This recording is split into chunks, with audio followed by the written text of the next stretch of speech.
Corrina, have I told you about my new no diet, but you're kind of dieting protocol that I've been playing with? The non-dieting diet.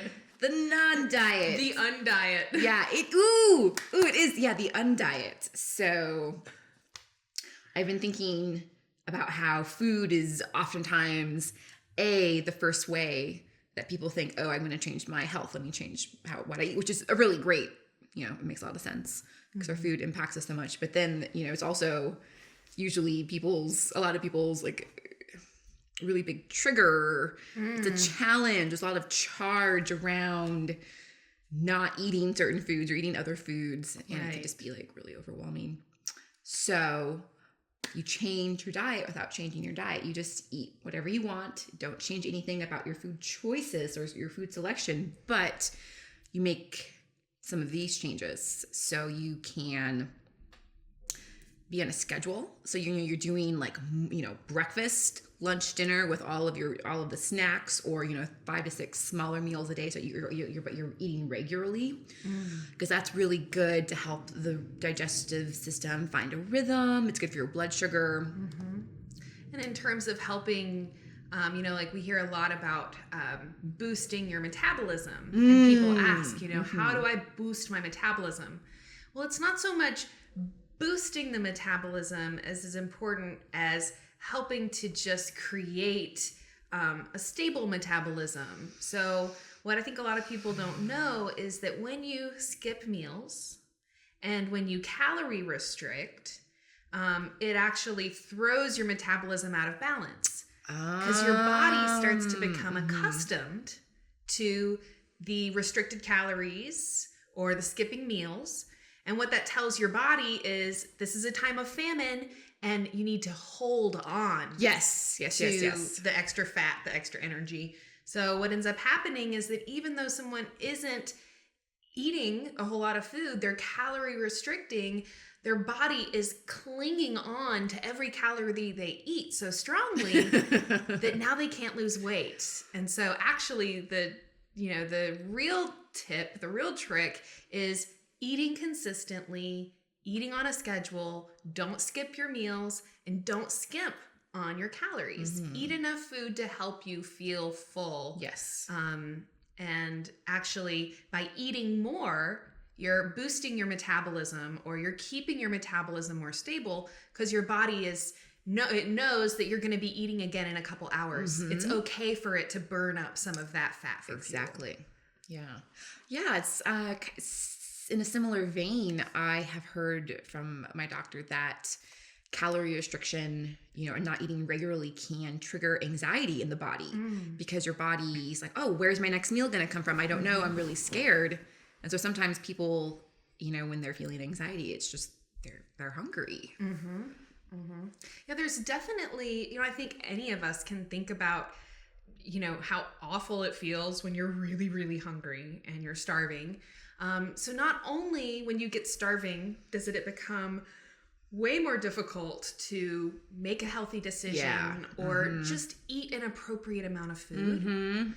Because when we're really starving, we're much more likely to overeat at that meal. So just getting in that sense of, trying to satisfy your hunger. That satisfaction. Yeah, working towards not, and maybe this is another part of the undiet, is that, a lot of people feel like if they're on a diet and they're trying to lose weight, they have to be hungry all the time. And that's just kind of part of it. And actually, I think it's the complete opposite. Exactly. You need to be satisfying your hunger. You need to be giving your body the nutrients and the things that it needs. And actually, you're going to feel less anxiety and less stress, because, your nutritional needs, that's a huge thing. Yeah. I mean, when people are shorting themselves on, not getting the energy, not getting the nutrients they need, all of a sudden they've just kind of pigeonholed themselves into a place where they're perpetuating those feelings. Exactly. Hunger, anxiety, feeling bad, feeling lack of motivation. And those are such huge components of the weight gain cycle, right? For a lot of people, that's the stress and the negative feelings, and then it kind of, there's a downward spiral. Mm-hmm. I feel really silly saying that when I'm so skinny. But, I think that a lot of the work that we do, is kind of a synthesis of observing our own lives. Absolutely. And what works for us, because clearly we're faced with all the same decisions that anyone else has to make. How do you avoid overeating? How do you avoid eating junk food? How do you resist the constant temptations of, really bad, unhealthy food that are all around us? Well, and as part of the diet, if you're not ready to, make that switch from junk food to healthy food, or you're just not, it can be a gradual switch, but there's so many factors, maybe someone doesn't have access to healthy food. That's a big deal. Food deserts and food scarcity, where people just do not, the stores that people have around them don't have fresh vegetables. It's a really big deal. Right. Maybe another barrier is someone doesn't know how to cook. Right. So there's all these factors that can go into making healthy food choices less accessible. And so I would say that if you are choosing, if where you're at is junk food's kind of more a regular part of your diet, I would suggest really enjoying it. When you're sitting down to eat whatever it is you're eating, as opposed to allowing that negative cacophony, that litany of, this has trans fats, or this is going to be really bad for me because of this, or I'm a terrible person because I'm doing this. No, you make a choice. Like, this is where I'm at. I'm going to accept where I'm at. And the healthier thing to do, I think, is to eat that food with enjoyment, eat it with relish, chew it, Well, I think that brings up a really important point, which is, when we're talking about moving over to a healthier diet, trying to improve the way we're eating, there's the foods that we eat, what we eat, but then there's also the way of eating, which is kind of what you're alluding to here. And I think that's so important. So things like just chewing your food more slowly, just not eating amidst a whole lot of distractions. Those two things right there could completely transform someone's digestion, completely transform it. Yeah. And just because someone's eating healthy food doesn't necessarily mean that they're digesting it in a way that allows them access to the nutrients. So, in some cases, it might be better to have better digestion of unhealthy food than it is to have, eat a healthy salad in the midst of screaming chaos, loud music. Yeah, well, I know, there's so many restaurants that you go into, and you walk in and it's loud, it's chaotic, there's a lot going on. And so I think there's a lot of merit in considering the environment that we are eating in and how stressful it is. Yeah. A lot of us are, eating on the go, eating while we're driving, eating in front of the television, and just that, regardless of what you're eating, of the foods themselves, just that environment, stressful, unfocused, so, one thing that a lot of people find benefit from is just slowing down and trying to be more focused on the food. Yeah. I know for me, in struggling with overeating and how do you not do that, it became a lot easier for me to control how much I ate and just be aware of how much I ate when I tried to make an intention to have more awareness while I'm eating, not eating with a bunch of distractions. And like you said, it improves your digestion as well to lower the stress around eating. And not stressing out about what you're eating, I guess, would be another component there too. Yeah. And I wonder if you looking at the camera and saying, I give you permission to eat what you're eating in a healthy way, that might help people, because it gets kind of dogmatic or legalistic. People have these, perfectionistic rules in their head that unless I'm eating this steamed vegetable without processed fat that's been heated, then I failed and there's no point. And well, I love that. And actually I will do that. So okay. I give you permission. I give you permission to eat whatever it is you want to eat. And I encourage you to give yourself that same permission. Hearkening back to that idea of feeling like we're failures when we eat a piece of cake or we eat a piece of pizza. There's all of these things that end up happening in our real lives, that just make it to where it's not realistic to think you can literally eat perfectly 100% of the time, and every single decision that you make is the healthiest decision. That's not really the goal. It's not realistic. It's not really I can't do realistic that for people. Oh. So that was a big thing, even for myself that I could observe, that knowing that, being healthy is not about obtaining, like you said, this kind of unrealistic idea of perfection that we kind of create in our minds. But just about doing our best and then, letting that be enough for ourselves, that to let go of that judgment and that, feeling of failure and feeling of, like you said earlier, being a bad person for making a decision. All of those feelings only hold us back and, keep us in that cycle of negativity and lack of motivation. So just letting go of those judgments on ourselves is such a huge, huge component to making that transition into a healthier lifestyle. I just want to add that, by letting,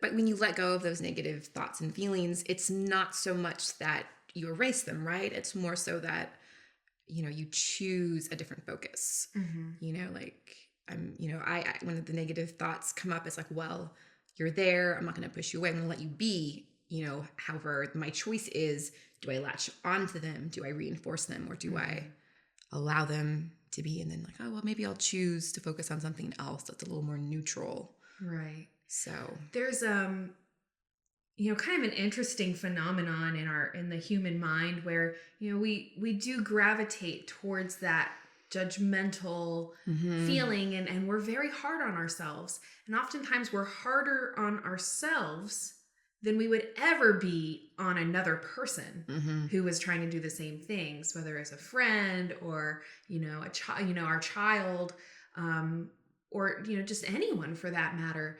So when I started trying to listen to those thoughts and ask myself, would I say that to someone else? You're a failure. You can't do anything. You'll never succeed at this. You'll never be good enough. Those kinds of thoughts that I think all of us know what it's like to feel those thoughts. Those are things that only hold us back.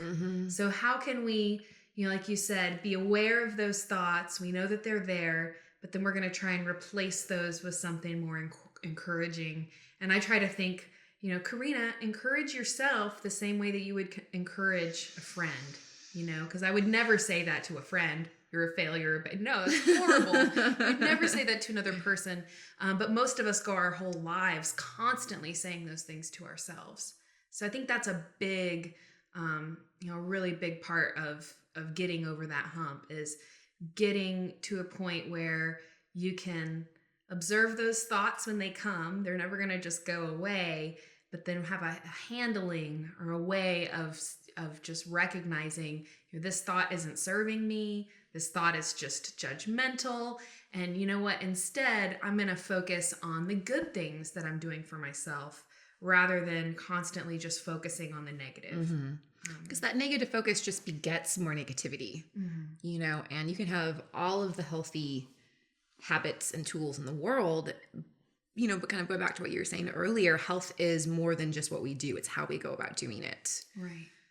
And how much stress we put ourselves through in trying to get to that ideal or to get to that point that we're I think so many people stress themselves out far more than is necessary by trying to be perfect. And even though what they're trying to be perfect in are technically, healthy behaviors, good exercise, good eating, whatever, it's that whole picture of like, how do you go about doing it? So one of the things that we talked about in our video about motivation was this kind of idea that rather than looking for an extreme thing to do to try and improve our health, we look for the small, simpler things to do. So there's an inclination that I see a lot in people who are wanting to lose weight or wanting to get healthy. They feel inclined to do a really extreme diet. Like they're going to go raw vegan, or they're going to, try and, completely overnight turn upside down the way that they're eating. And while there are some people who have a lot of success with doing a diet like that, the problem is that, it's really not sustainable. One of the biggest problems with diets is that people go off the diet. So what I love about the undiet is that the idea is that you're not doing a bunch of extreme things that you can only do for a couple of weeks. With a lot of will. With a lot of willpower. Instead we're going to look at small ways that we slowly and gradually improve our diet with things that are a lot easier to see yourself doing. So rather than giving yourself a goal that's like kind of scary and you don't know if you could do it, give yourself a goal that you can reach. Right. And I love this idea of not even, if the idea of changing what you're eating is too scary, then find other ways, like eating more mindfully, eating more slowly, and know that you don't have to do something really extreme in order to have some extreme benefit in your health. I love that. You don't have to do something extreme in order to have extreme benefit in your health. Yeah, exactly. So to give an example, I have a naturopath friend, and she had a colleague who was working with a truck driver who was, very overweight. It's a very unhealthy lifestyle. You're stressed out, you're driving, but you're sitting the whole time. And the patient didn't want to change his diet, or he really wasn't able to, driving across the country. You just don't have a lot of access or options, right? Even if you had vegetables, how are you going to prepare them, etc. And so what they did is, instead of, the doctor trying to force him to change his diet, they just adjusted how he ate. And so the compromise was, instead of eating in his truck, he would get out and sit outside to eat, and then he would get back in and keep on going. And just that little change right there reduced his weight by a significant percentage. Wow. So just doing something small by having a less stressful environment while eating, just a little bit of added motion, getting in and out of the truck. I think, yeah, exactly. And so when we say doing something small, but really it's something that worked, and there's an idea where we don't need to change a whole lot in order to change our whole lives. We just need to change 3 degrees. The idea of a ship's rudder. If the rudder just changes just a little bit, that's still going to completely change the destination. So, well, I think that you touched on something really, really important there. Not only accepting that, something small and something that feels easy or feels simple can actually have a drastic effect. And you know what? You are so right about that. That, really and truly, it's not, because people are always asking, what do I do? What's the best way to do this? What's the best way to do that? The best way is whatever way works for you. Yeah. No one wants to hear that, though. Nobody wants to hear that, though. Well, I think that there's an interesting kind of conundrum out there where, people kind of want to be just told what to do. Yeah. Make me a meal plan. Tell me what to eat. And that's great and all, but at the same time, it kind of ignores the fact that, like, you gotta find something that works for you, and that's gonna work for you for more than just 2 weeks. Exactly.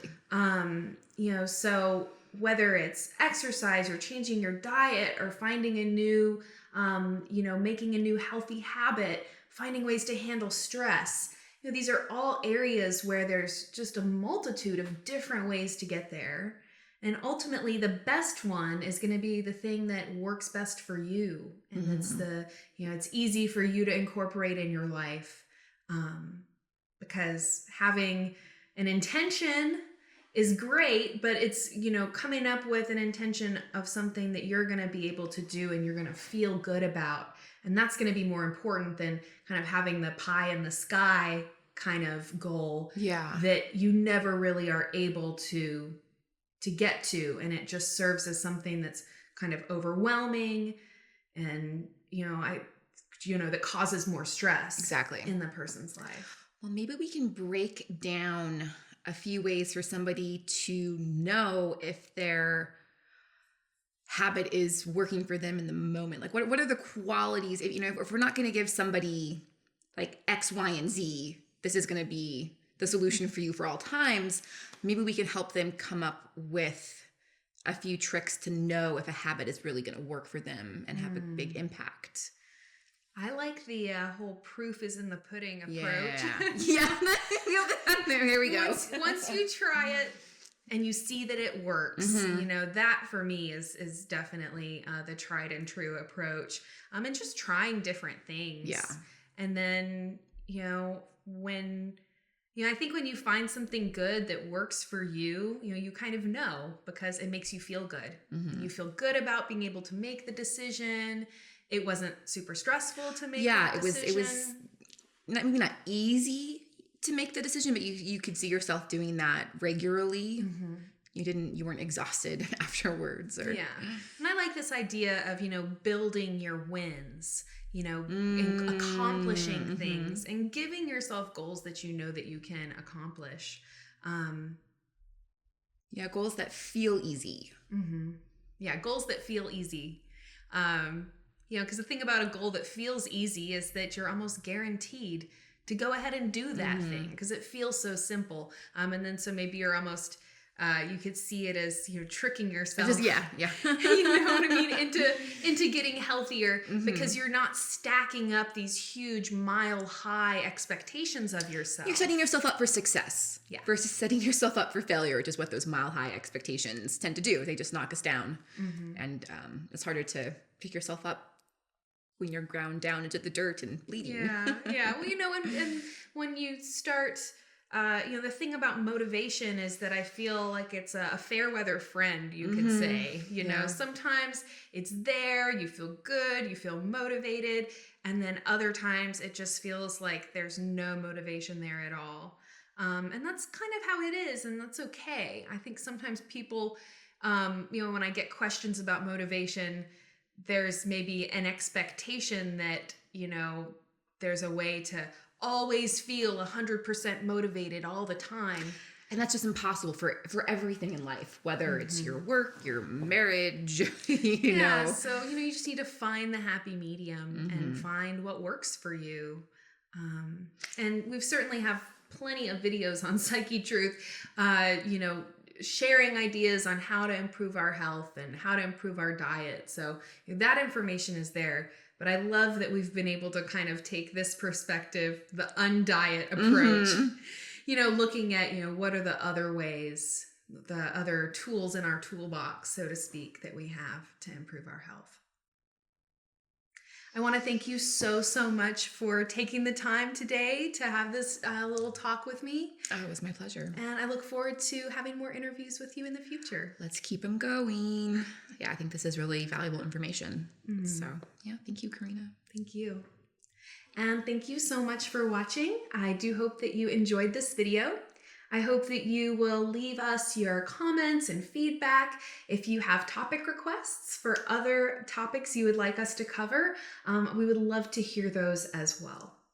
If you liked this video, we have a lot more interviews like this on our Patreon page, where we share exclusive behind the scenes bloopers and other exclusive content. So you can see more interviews like this by clicking the Patreon link below. I look forward to seeing you again in the next video. I do hope that you will subscribe to the channel and let us know your thoughts about what we've talked about here today.